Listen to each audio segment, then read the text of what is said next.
This happened about 18 months ago when I was living in a ground-floor apartment in an older complex on the east side of town. The building had thin walls and you could hear everything from the units above and beside you. But I'd gotten used to it over the 2 years I'd been there. The place was affordable, and the neighbors were mostly quiet, working professionals like myself. It was a Tuesday evening in late October, and the rain had been coming down steadily since morning. The weather forecast kept talking about some atmospheric river that was supposed to dump several inches on us over the next few days. I'd gotten home from my job at the insurance office around 6 and settled in for what I thought would be a quiet night of catching up on some paperwork I'd brought home. Around 8:30, while I was sitting at my kitchen table with documents spread everywhere, I heard what sounded like someone working on something in the hallway outside my door. There were occasional thuds and the sound of metal tools clanking together. I figured it was probably maintenance finally fixing the broken light fixture that had been flickering for weeks, though it seemed like an odd time to be doing repairs. The sounds continued for about 20 minutes, then stopped. I went back to focusing on my work, listening to the rain pattering against the windows. But then, around 9:15, I heard the distinct sound of keys jingling right outside my door, followed by what sounded like someone trying different keys in my lock. The metallic scratching and clicking went on for several seconds before stopping. I quietly got up from the table and moved toward the front door, my heart starting to beat faster. I looked through the peephole but couldn't see anyone in the dimly lit hallway. The broken light was still flickering on and off, creating these eerie shadows that made it hard to make out details. I waited there for a few minutes, listening, but heard nothing except the storm outside. Just as I was about to go back to my paperwork, I heard the key sounds again, and I could hear someone muttering under their breath in frustration. I pressed my ear against the door and could make out a man's voice saying something about the wrong key and how he needed to get inside to check the pipes. I called out through the door, asking who was there. The sound stopped immediately.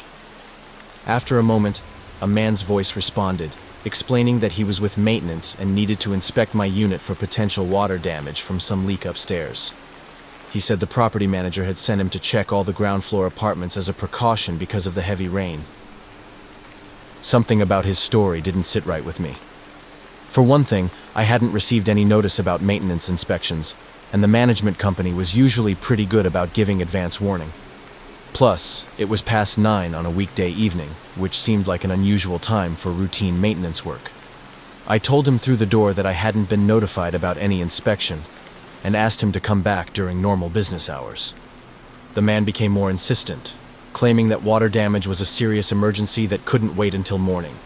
He said he had authorization from the property manager and really needed to get inside to check my bathroom and kitchen pipes. His voice had taken on a more urgent, almost aggressive tone that made me increasingly uncomfortable. I moved away from the door and grabbed my phone, thinking I should call the property management company to verify his story. But it was after hours. As I was trying to decide what to do, I heard the key sounds resume, this time more aggressive and persistent. It sounded like he was trying to force the lock, or maybe using some kind of tool to manipulate it. That's when I really started to panic. I called out that I was going to phone the police if he didn't leave immediately. The key sounds stopped, but I could hear him still standing right outside my door. He called back through the door, his voice now noticeably different, more menacing. He said he knew I was alone and that he'd seen me come home from work every day. He mentioned specific details about my routine, like how I usually got home around 6 and always parked in the same spot. The realization that this person had been watching me sent chills down my spine. I quickly moved to my bedroom and called 911, whispering my address and explaining that someone was trying to break into my apartment while claiming to be maintenance. The dispatcher told me to stay on the line and that officers were on their way. While I waited, I could hear the man still working on my lock. The sounds were getting more violent, like he was using some kind of prying tool. At one point, I heard him kick the door, which shook the entire frame. I was terrified he was going to get inside before the police arrived. Then suddenly, everything went quiet. I waited in my bedroom for what felt like forever, still on the phone with the dispatcher. When the police finally arrived about 10 minutes later, they found evidence that someone had been tampering with my lock. There were fresh scratches around the keyhole, and some kind of lubricant had been applied to the mechanism, presumably to make it easier to pick. The officers searched the building and the surrounding area but found no sign of the man. They did discover that the maintenance closet on my floor had been broken into, and several tools were missing, including lockpicks and a small crowbar. The property manager confirmed the next day that no maintenance work had been scheduled for my building, and that they didn't have anyone on staff matching the description I gave. What really disturbed me was learning from the police that there had been several similar incidents in the area over the past few months. In each case, a man claiming to be maintenance or some other service worker had attempted to gain entry to apartments where single women lived alone. In at least 3 cases, he had successfully gotten inside. I never learned exactly what happened to those women, but the detective I spoke with made it clear that I was lucky to have been cautious and called for help when I did. I moved out of that apartment complex a few weeks later. Even with a new lock and additional security measures, I couldn't shake the feeling that he might come back. Sometimes when it rains hard like that night, I still think about the sound of those keys scratching at my door, and wonder what would have happened if I had been naive enough to let him inside.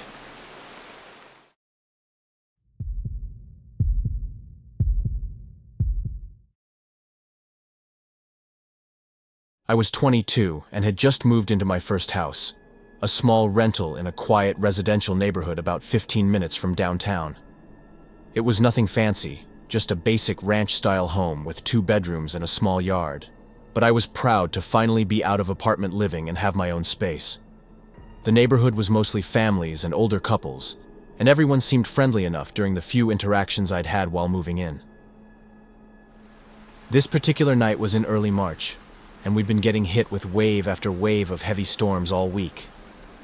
The rain was coming down in sheets, and the wind was strong enough to rattle the windows and send tree branches scraping against the roof.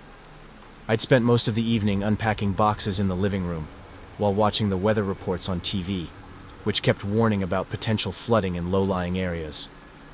Around 10:30, I was in the kitchen making a late dinner, when I heard a car pull into my driveway. I looked out the window but couldn't see much through the rain except for headlights. I figured maybe it was my landlord stopping by to check on something, though it seemed like an odd time for a visit. The car sat there for a few minutes with the engine running before finally shutting off. I waited to see if whoever it was would come to the door, but several more minutes passed without any knock. I was starting to think maybe they had just pulled into my driveway to turn around or wait out the worst of the storm. But then I heard a car door slam, followed by the sound of footsteps on my front porch. The knock, when it came, was loud and urgent. I turned off the stove and went to the front door, looking out through the peephole. Standing on my porch was a man I didn't recognize, probably in his 40s, wearing a dark raincoat with the hood up. He was holding what looked like a piece of paper in his hand, and kept looking back toward his car. I opened the door with the chain still attached and asked what he needed. The man explained that he was looking for his daughter, who he said had given him this address. He held up the paper, which appeared to have writing on it, though I couldn't make out the details in the dim porch light. He seemed agitated, and kept saying he needed to find her urgently because there was some kind of family emergency. Something about the situation felt off to me. For one thing, I had just moved in and hadn't given my address to anyone except family, close friends, and necessary services. The house had been vacant for several months before I rented it, according to my landlord. I told the man through the crack in the door that he must have the wrong address, that no one by his daughter's name lived here. He became more insistent, saying his daughter had definitely given him this exact address and that he needed to come inside to look around because maybe she was hiding from him. The way he phrased it, about her hiding, struck me as particularly strange. I told him again that he had the wrong place and suggested he double-check the address or maybe contact his daughter directly. The man's demeanor started to change at that point. He pushed closer to the door and asked why I wouldn't let him inside if I had nothing to hide. He said his daughter was in trouble and that I was wasting precious time by not cooperating. His voice was getting louder and more aggressive, and I noticed he kept glancing toward the windows as if he was trying to see inside the house. I told him I was going to close the door and that he needed to leave my property. But as I started to push the door shut, he stuck his foot in the gap to prevent it from closing. He started demanding that I let him search the house, claiming that his daughter's life might be in danger and that I could be charged with obstructing justice if I didn't cooperate. That's when I really knew something was very wrong. I told him to remove his foot, or I would call the police. He just laughed and said the police would side with a concerned father trying to find his missing daughter. He started pushing against the door, trying to force his way inside despite the security chain. I ran to grab my phone and immediately dialed 911. As soon as the man heard me talking to the dispatcher, giving my address and describing the situation, he suddenly backed away from the door. I heard his footsteps moving quickly across the porch and then running toward his car. By the time I got back to the window to look out, his car was already backing out of my driveway. I tried to get a look at the license plate, but the rain was too heavy, and his headlights were too bright for me to make out any details. The whole encounter had lasted maybe 10 minutes, but it felt much longer. The police arrived about 15 minutes later and took a detailed report of what had happened. They searched around the house and found muddy footprints on the porch and evidence that someone had been walking around the perimeter of the house, possibly looking through windows. The officer I spoke with said the story about looking for a daughter was likely a common pretext used by people trying to gain entry to homes for robbery or worse. What made it even more unsettling was when the officer asked if I lived alone, and when I confirmed that I did, he mentioned that this type of incident often targeted single people, particularly young women, who might be more likely to open their doors to someone claiming to have a family emergency. He advised me to never open the door to strangers, regardless of their story, and to always verify unexpected visits through official channels. I had new deadbolts installed the next day, and invested in a security system soon after. But for weeks afterward, every time I heard a car in my driveway or an unexpected knock at the door, my heart would start racing. I kept thinking about how determined he had been to get inside, and what might have happened if I hadn't trusted my instincts and called for help when I did. The most disturbing part was realizing that he had probably been watching the house, possibly for days, to know that I lived alone and to choose a night when the storm would provide cover for his approach. I never found out who he was, or if he tried the same thing with other people in the area. But the experience taught me to be much more cautious about home security and trusting strangers, especially during vulnerable situations like being alone during severe weather.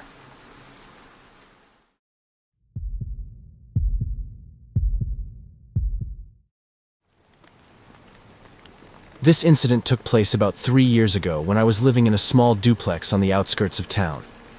The neighborhood was fairly isolated, with houses spread far apart and lots of empty land between properties. I'd chosen the place specifically because I worked from home and valued the peace and quiet, but that isolation would later make the situation much more frightening. It was a Friday night in November, and we were experiencing one of the worst storms I'd seen in years. The rain had been falling steadily since late afternoon, but around 8 o'clock it intensified into a torrential downpour with strong winds that knocked out power to several areas nearby.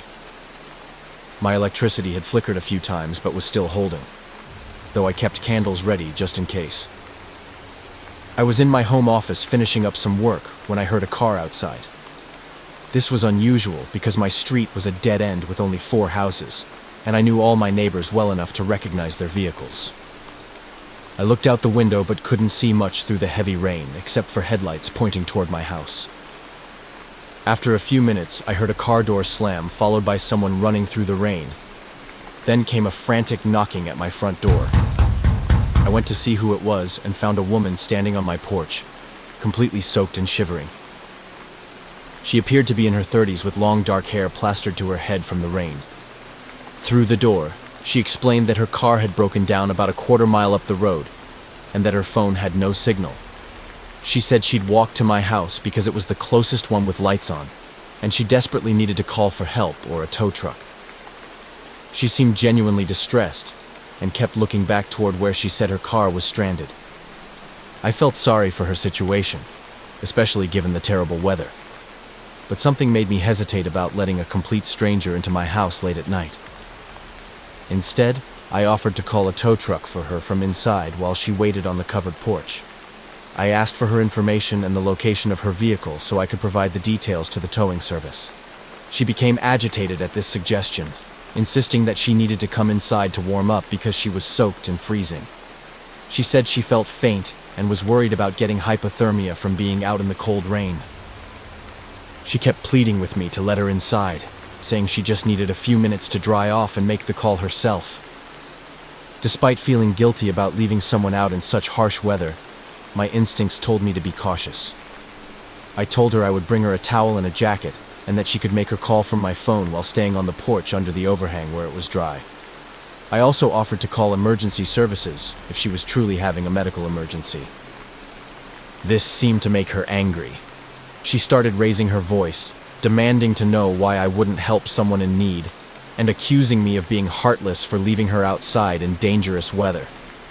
She said most people would show basic human decency to someone in her situation, and that she couldn't believe I was being so suspicious and paranoid. While she was arguing with me, I happened to glance past her toward the street and noticed something that made my blood run cold. I could clearly see her car in my driveway, not up the road where she claimed it had broken down. The engine was still running, with windshield wipers going and exhaust visible in the cold air. She had lied about her car being broken down. I immediately stepped back from the door and told her I could see her car was running fine and parked in my driveway. I said I knew she had lied about breaking down and demanded that she leave my property immediately. Her entire demeanor changed instantly. The desperate, helpless act disappeared and was replaced by a cold, calculating stare. She stopped pretending to be distressed and started speaking in a much calmer, more menacing tone. She said she knew I lived alone and worked from home. Details that made it clear she had been watching me. She mentioned that she knew my schedule and that I rarely had visitors, especially not on weekend nights. The realization that I had been under surveillance was terrifying. I told her I was calling the police and moved away from the door to get my phone. But instead of leaving, she started walking around the perimeter of my house, trying to look through windows and testing doors and windows to see if any were unlocked. I called 911 and explained the situation while watching her through different windows as she circled my house. She spent several minutes trying my back door and examining the windows, clearly looking for a way to get inside. At one point, she found a loose screen on a side window and started working on removing it. The dispatcher told me to stay on the line and that officers were being dispatched. But given the storm and the remote location, it would take them at least 15 minutes to reach me. I grabbed a baseball bat from my closet and made sure all my doors and windows were securely locked while keeping track of where she was outside. Just as she seemed to be making progress on getting the window screen off, I heard sirens in the distance. She must have heard them too, because she immediately stopped what she was doing and ran back to her car. By the time the police arrived, she was gone, but they found evidence of her attempts to break in, including the damaged window screen and muddy footprints all around my house. The officers took a detailed report and mentioned that there had been similar incidents in rural areas over the past few months. The pattern was always the same. A woman claiming to need help with a broken-down car would target isolated homes, usually occupied by people living alone. In several cases, she had successfully gained entry, and the homeowners had been robbed. In at least one instance, the homeowner had been seriously injured when they discovered her going through their belongings. What disturbed me most was learning that she specifically targeted people she had been watching, which meant she had likely been surveilling my property for days or even weeks before making her approach. The police suggested that the storm had provided perfect cover for her plan, as the weather would explain why someone might desperately need shelter and make potential victims more sympathetic to letting a stranger inside. I installed a comprehensive security system the following week and started being much more aware of my surroundings when coming and going from the house.